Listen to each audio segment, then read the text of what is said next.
Welcome to the Learning Pines YouTube. We hope this video helps. In this video, I will explain how to make your own pho step by step.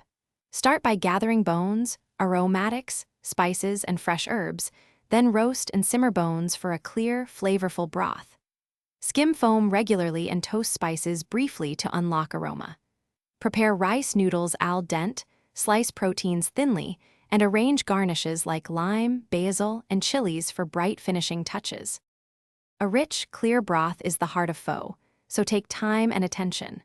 Roast marrow or beef bones until golden, then char onion and ginger to heighten aroma. Toast whole spices briefly to release oils, then simmer gently with bones for several hours while skimming foam.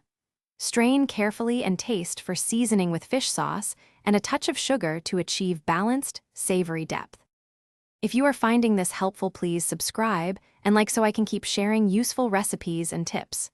Quick recommendation. Bento box make meal prep easy with these leak-proof containers. They helped me store leftover broth and prepped herbs without spills, which is a small kitchen lifesaver. Check the description for the link and other deals if you want one. Thanks for watching the short pause. Now let's get back to the video. Assembling pho is joyful and fast once the broth is ready.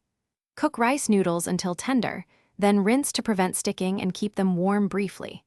Place noodles in a bowl, add sliced beef or chicken, and ladle steaming broth over to cook any rare slices. Serve with a platter of garnishes so each person customizes acidity, heat, and herbaceous brightness to taste for a perfect bowl. Thanks for watching. Consider subscribing if we helped you.